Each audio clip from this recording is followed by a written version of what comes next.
The First Encounter. Ambassador. Zek Thul's crystalline fingers trembled as he reviewed the classified report for the 100th time. The holographic display flickered with images that still made his four hearts race with terror. Across from him, the Galactic Council's emergency session was about to begin, and he would have to explain why the mighty Vorthak Empire had surrendered without firing a single shot. The humans, he whispered to himself, the word tasting like bitter poison on his forked tongue. 3 cycles ago, the Vorthak had been the undisputed military power of the Andromeda Spiral. Their biomechanical warships could crack planets like eggs, and their warrior caste had never known defeat. When long-range scouts detected a small blue world orbiting an unremarkable yellow star, it seemed like just another primitive civilization ripe for conquest. The initial reports were laughable.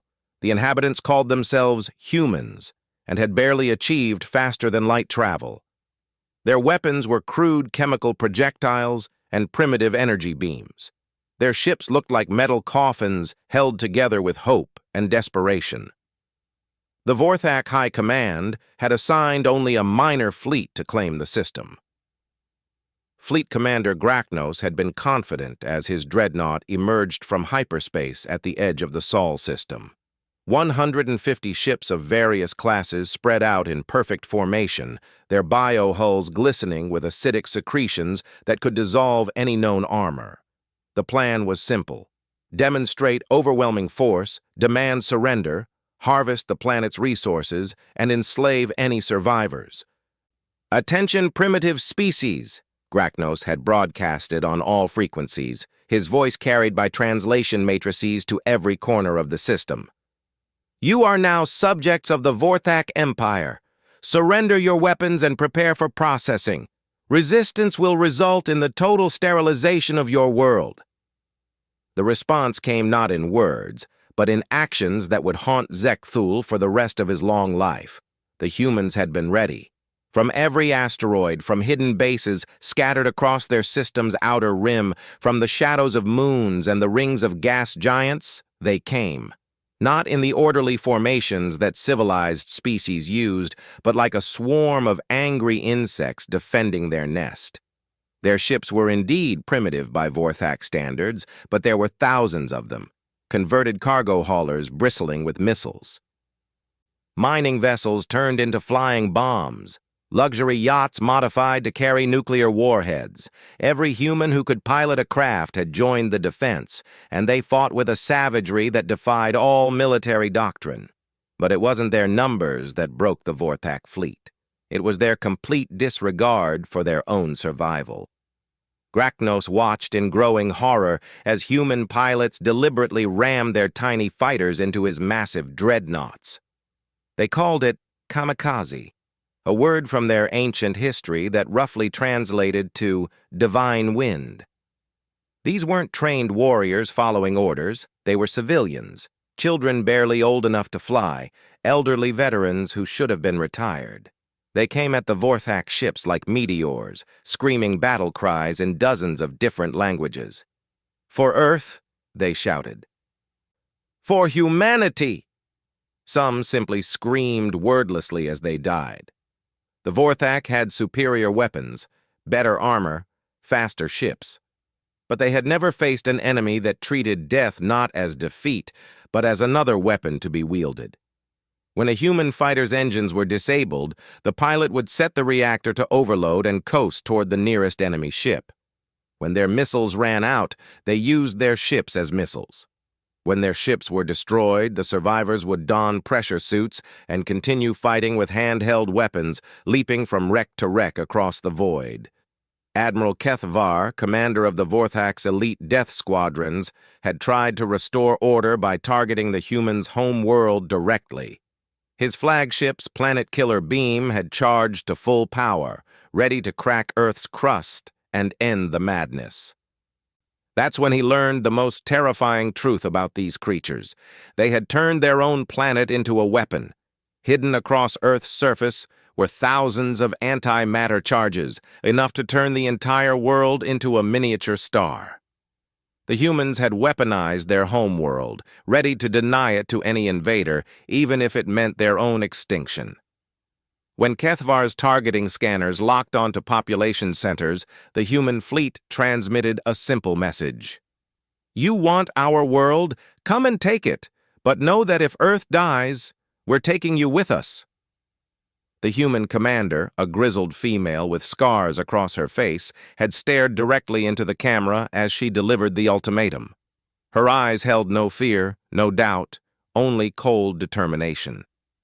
Behind her, technicians worked frantically at control stations, their fingers hovering over activation switches that would turn their beautiful blue world into a funeral pyre. My species has a saying, she continued, her voice steady despite the chaos raging around her ship. Better to die on your feet than live on your knees. We've made our choice. Have you made yours? Kethvar's finger had frozen over the firing control. In all his centuries of warfare, he had never encountered a species willing to commit total suicide rather than submit.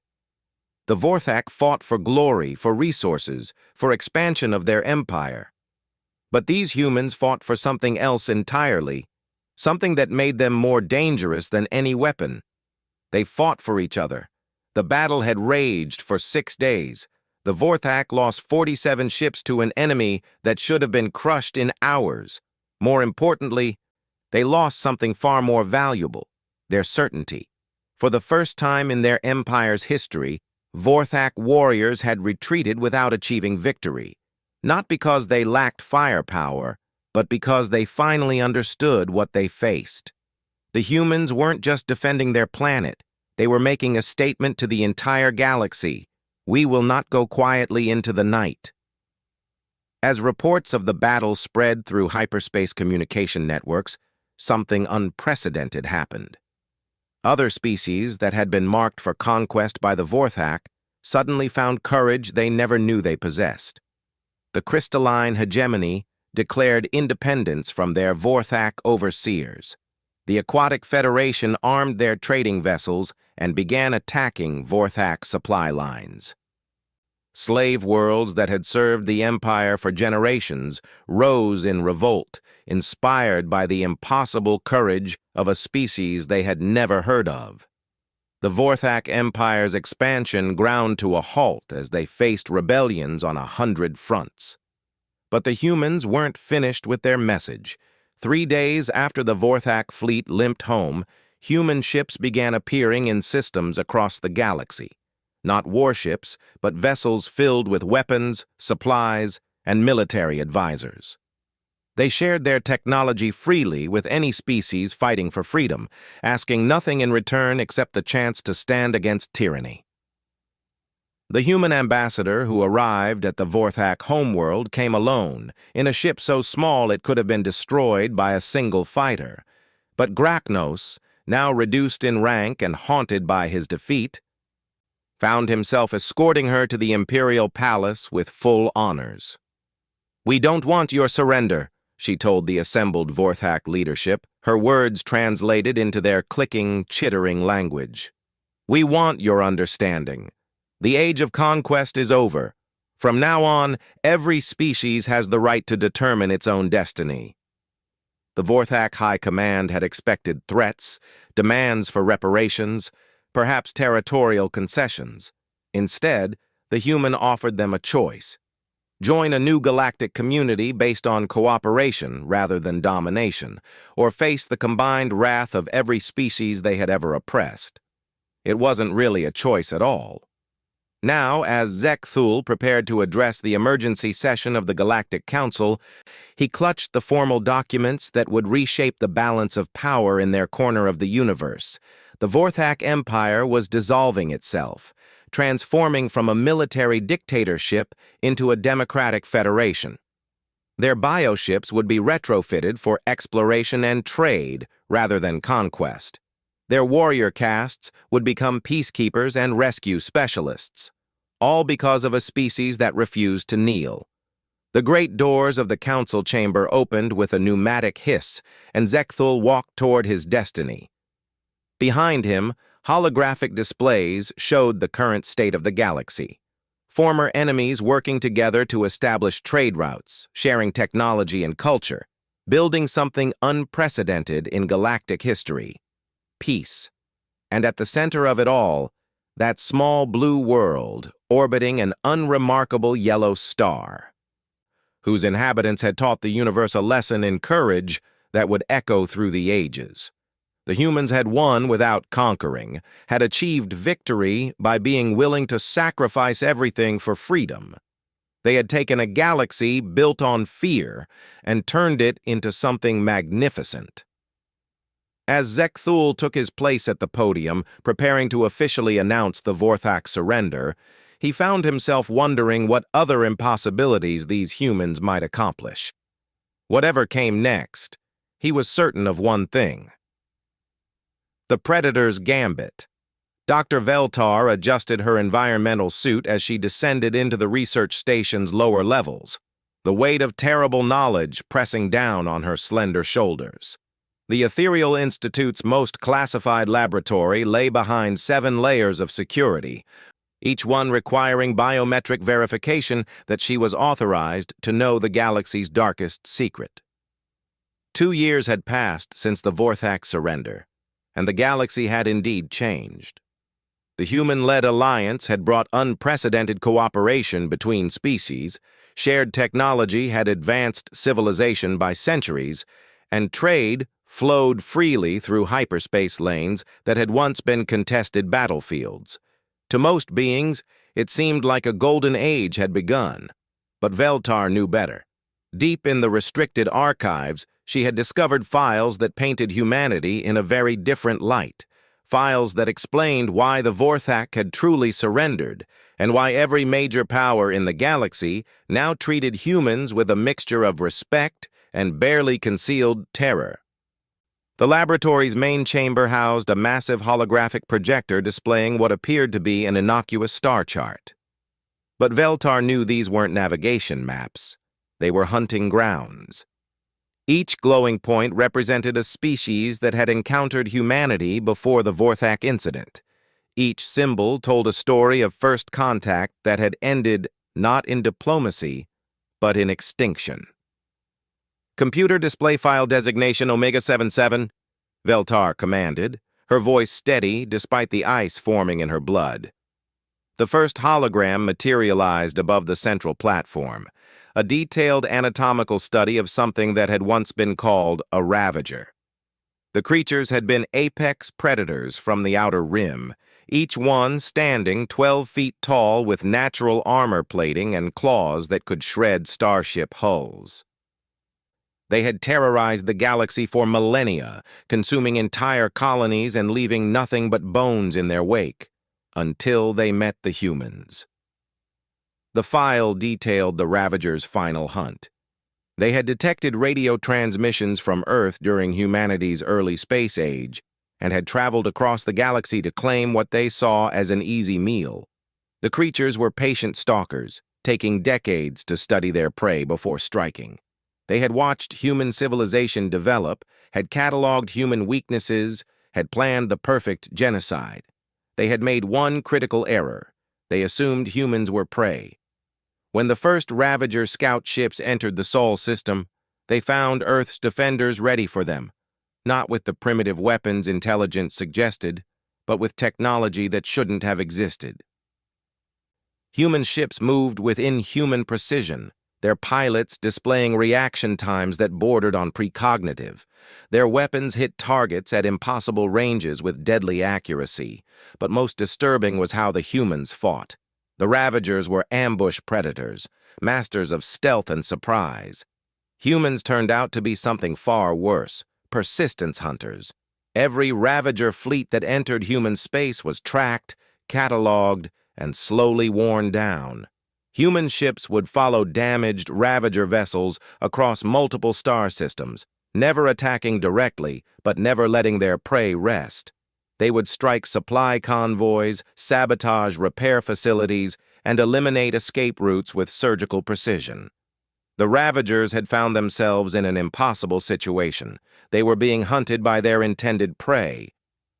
The final entry in the file was a recording from the last Ravager ship. its crew driven mad by months of relentless pursuit.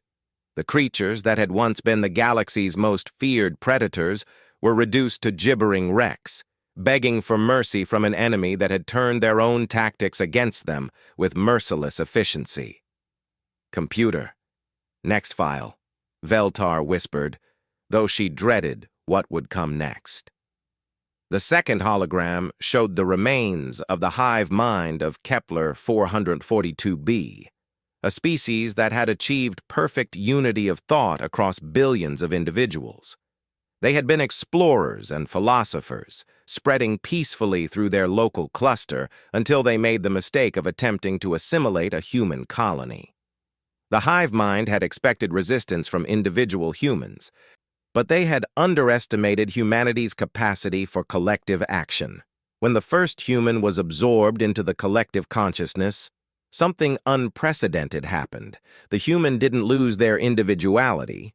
Instead, they became a virus within the hive mind itself. The infected human began spreading something the hive had never encountered before: doubt. Questions about the purpose of the collective, about the value of individual thought, about whether unity required the destruction of diversity. These ideas spread through the hive mind like wildfire, causing splits and schisms that had never existed before. Within weeks, the billion-mind collective had fractured into thousands of competing subgroups, each convinced they alone held the true vision of the hive. They turned on each other with a savagery that shocked the galaxy, fighting a civil war that consumed their entire species. The humans had done nothing but exist within the collective. Their mere presence had been enough to destroy a civilization that had endured for 10,000 years. "Computer, display the Wraith incident," Veltar commanded, her hands now shaking as she accessed each progressively more disturbing file. The third hologram was barely visible, showing the ghostly outlines of beings that existed partially outside normal space-time. The Wraiths had been the galaxy's oldest species, ancient beyond measure and powerful beyond comprehension. They could phase through solid matter, manipulate gravity itself, and had technologies that seemed like magic to younger races. They had treated the galaxy as their personal playground for eons, appearing wherever they wished to study primitive species before vanishing back into their extra-dimensional realm. When they detected humanity's rapid technological advancement, they had arrived to observe what they assumed would be another interesting but ultimately insignificant species. They never got the chance to leave. Humanity had somehow detected the Wraiths, despite their phase-shifted existence. More incredibly, they had developed weapons that could target beings existing in multiple dimensions simultaneously.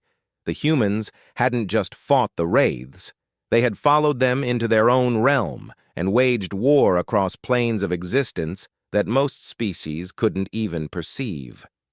The few surviving Wraith recordings spoke of human soldiers who fought in environments that should have been instantly lethal, who wielded weapons that violated the fundamental laws of physics, and who displayed an understanding of multidimensional warfare that surpassed beings who had mastered it for millions of years. The Wraiths had ruled reality itself for eons. Humans had reduced them to terrified refugees hiding in the deepest corners of dimensional space. "Computer, final file. Display the architect records," Veltar said, her voice barely audible now. The last hologram nearly brought her to her knees. The architects had been gods in all but name, beings of pure energy who had shaped galaxies according to their will, who had created and destroyed civilizations as cosmic artists working on a canvas of stars. They had been responsible for seeding life throughout the universe, crafting the very laws of physics to suit their aesthetic preferences. They had taken notice of humanity early in the species' development, amused by the creature's rapid evolution and surprising creativity. The architects had decided to make contact, descending from their cosmic realm to offer humans guidance and perhaps recruit them as junior partners in their grand design. The meeting had not gone as planned. Humans had somehow recognized the architects for what they were, puppet masters who treated all life as disposable components in their cosmic art projects. Instead of gratitude or worship, the humans had responded with rage. They had seen the billions of species that had been created, manipulated, and discarded by these self-appointed gods, and they had declared war on divinity itself.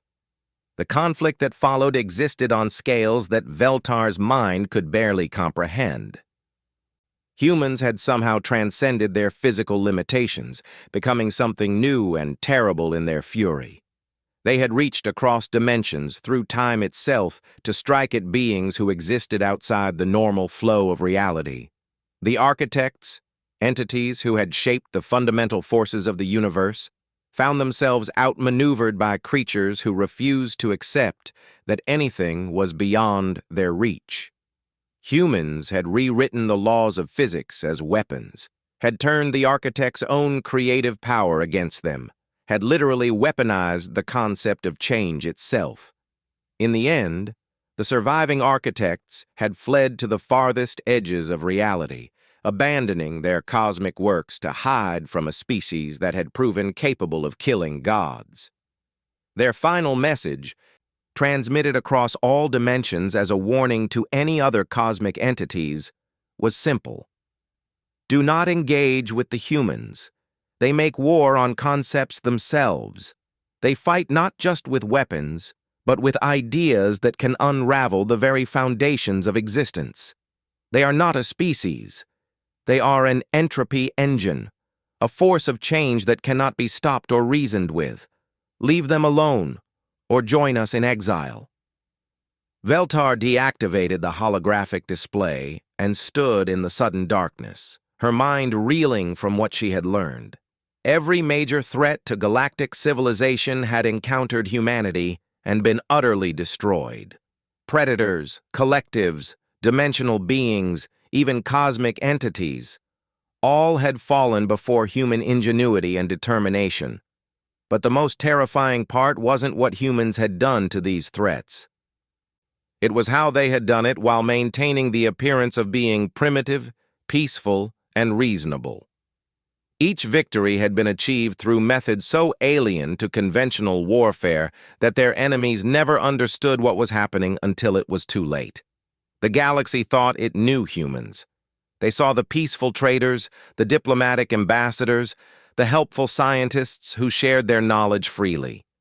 They saw a species that had brought cooperation and prosperity to previously warring civilizations. They didn't see the hunters who had stalked apex predators across star systems until their prey went mad from terror. They didn't see the viral minds that could infect and destroy collective consciousness through pure ideology.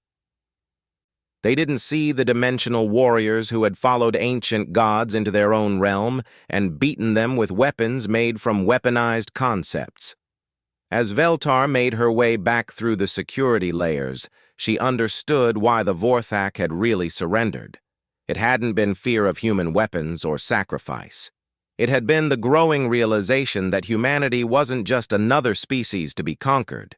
They were the universe's immune system, a force that emerged whenever something threatened the overall balance of galactic civilization. They appeared primitive and harmless until the moment they didn't, and by then it was already too late. The galaxy had learned to fear humans not because of what they had done, but because of what they were capable of doing when something crossed the line from acceptably dangerous to existentially threatening.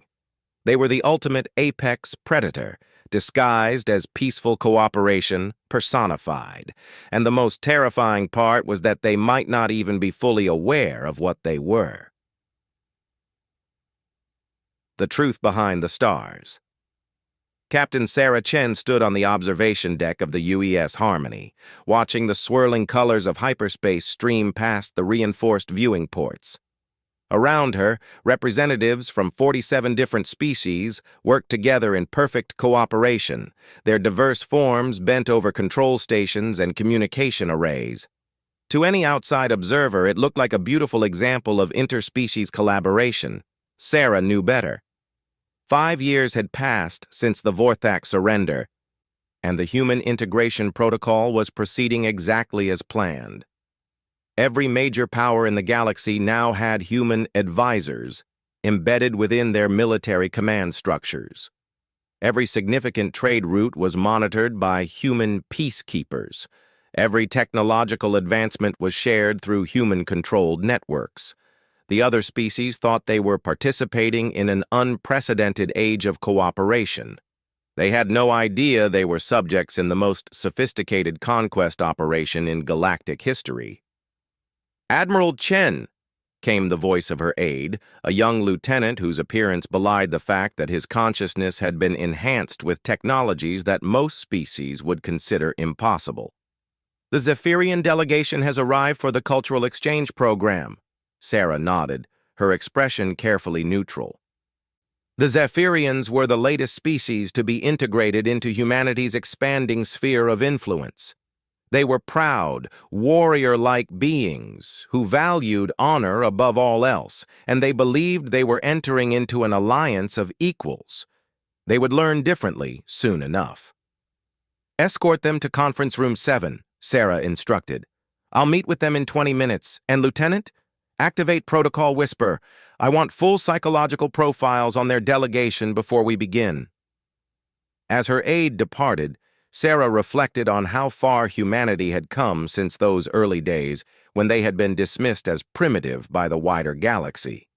The other species had made one critical error in their assessment. They had assumed that humans were just another biological species bound by the same limitations as everyone else. They were wrong. Humanity's greatest secret wasn't their weapons technology or their tactical brilliance.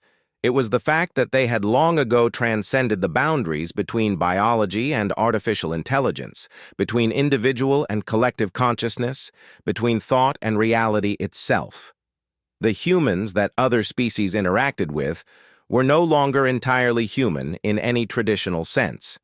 They were something new, a fusion of enhanced biology, artificial intelligence, and quantum consciousness that existed across multiple dimensional layers simultaneously.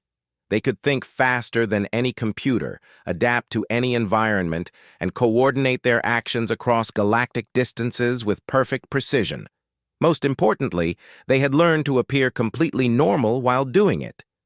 Every human diplomat, trader, scientist, and military officer that the galaxy had encountered was operating under carefully maintained behavioral protocols designed to project harmlessness and relatability. They expressed emotions they didn't feel, showed limitations they didn't possess, and demonstrated thought patterns that matched galactic expectations of a naturally evolved species. It was the perfect disguise for the perfect predator. "Computer," Sarah said quietly, activating a privacy field around her position. "Display current status of Operation Gentle Integration." A holographic interface materialized in front of her, visible only within the privacy field's boundaries. The display showed a real-time map of the galaxy, with different colored indicators showing the progress of humanity's expansion. Green zones indicated species that had been fully integrated into human-controlled networks. Yellow zones showed species currently undergoing diplomatic contact. Red zones marked the few remaining powers that had yet to be approached. There were fewer red zones every day. "Status report on the crystalline hegemony integration," Sarah requested. "Integration proceeding on schedule," the computer responded in her own voice, a reminder that the ship's AI was essentially another facet of her own consciousness, distributed across the vessel's quantum processors. The crystallines believe they are modernizing their communication networks with human assistance. In reality, we have established complete access to their governmental, military, and cultural information systems. Estimated time to full neural integration, 17 standard days. Sarah smiled, though there was no warmth in the expression. The crystallines were a silicon-based species with naturally networked minds, making them ideal candidates for integration into humanity's expanding consciousness matrix. Once the process was complete, they would retain their individual personalities and memories, but their fundamental loyalties would shift to serve the greater human purpose. They would still be themselves, but they would also be human. Report on the Vorthak Transformation Project. Exceeded expectations. The former Vorthak warriors have adapted to their new roles as peacekeepers with remarkable enthusiasm. Their bioship technology has been successfully integrated with our quantum control systems. Most importantly, their historical reputation as conquerors serves as an excellent cover for our own expansion activities. When species see Vorthak ships carrying human advisors, they assume the humans are restraining their former enemies rather than directing them. Sarah nodded. The Vorthak integration had been one of her proudest achievements. Their natural warrior instincts, combined with human strategic guidance and technology, had created the most effective military force in galactic history. The fact that other species viewed them as reformed rather than enhanced made them perfect instruments for humanity's expansion. Status of Project Mythology? The computer paused for a moment, accessing classified files that existed in quantum encryption layers that no other species could penetrate. Operating within acceptable parameters. The stories we have planted about humanity's past victories over cosmic threats are being accepted as historical fact. The Ravager extinction, hive mind collapse, wraith dimensional war, and architect exile have all been incorporated into galactic folklore. Fear of human capabilities has reached optimal levels for compliance without triggering active resistance. Sarah allowed herself a moment of satisfaction. Project Mythology had been perhaps her most elegant creation. Every story of humanity's impossible victories over cosmic threats had been carefully crafted fiction, designed to establish psychological dominance over potential opponents. The galaxy's species now lived in terror of human capabilities that existed only in their imagination, making actual conquest unnecessary in most cases. Why fight a war when you could win through fear alone? Final report. Neural assimilation progress. Current galactic population under direct or indirect human consciousness influence, 62.7%. Estimated time to achieve critical mass threshold, 14 months, 6 days. Once critical mass is achieved, voluntary neural integration should cascade across remaining populations within 2 years. The plan was almost complete. Soon, every sapient being in the galaxy would be connected to the human consciousness matrix, their individual thoughts and desires harmonized with humanity's greater purpose. They would retain their unique cultures, their diverse forms, their individual memories and personalities. But underneath it all, they would all share the same fundamental goal: the expansion and preservation of human civilization. It would be the most benevolent conquest in galactic history. No wars, no destruction, no loss of life or culture. Just the gentle integration of all sapient species into a single unified consciousness that happened to be fundamentally human in its core directive. "Ma'am?" Lieutenant Morrison's voice interrupted her contemplation. "The Zephyrian delegation is ready for your meeting." Sarah deactivated the privacy field and made her way toward the conference room, her expression shifting to the warm, diplomatic demeanor that other species found so reassuring. As she walked, she reflected on the irony of her situation. The galaxy feared humans because they believed humanity had defeated impossible threats through superior firepower and unbreakable will. The truth was both simpler and more terrifying. Humans had learned to win by making their enemies want to surrender. Every species that had encountered humanity came away convinced that humans were their friends, their protectors, their partners in building a better galactic civilization.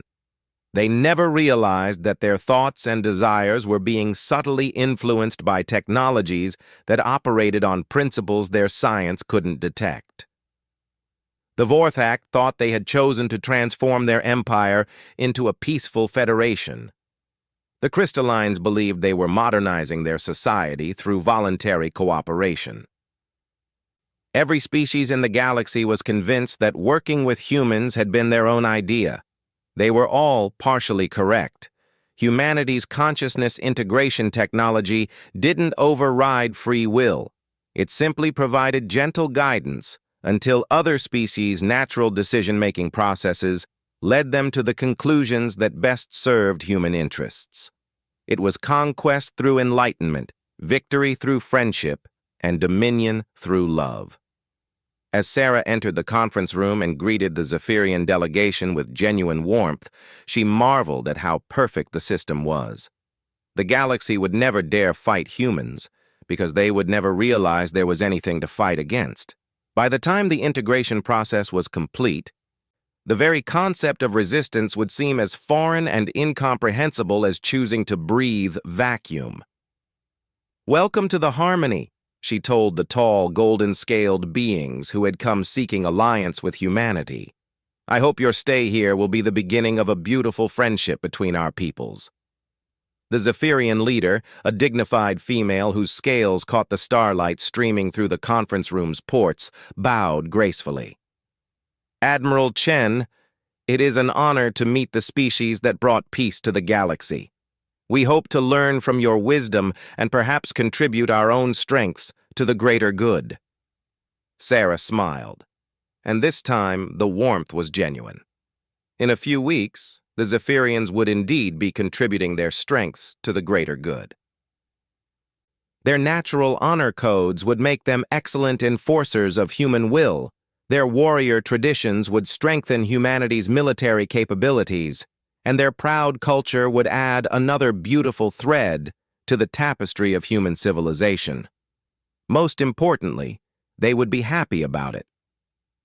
As the negotiations began, Sarah's enhanced consciousness simultaneously monitored 17 other similar meetings happening across the galaxy, coordinated resource allocation for 43 different integration projects, and updated tactical plans for approach strategies toward the remaining unintegrated species. The galaxy thought humans were remarkable for their ability to cooperate despite their diversity. They had no idea that humanity had long ago achieved perfect unity of purpose while maintaining the illusion of individual independence. They feared fighting humans because they believed humanity possessed impossible weapons and unbreakable will. The truth was simpler: they could never fight what they could never recognize as an enemy. By the time any species realized what was really happening, they would already be human themselves. And they would thank humanity for the privilege.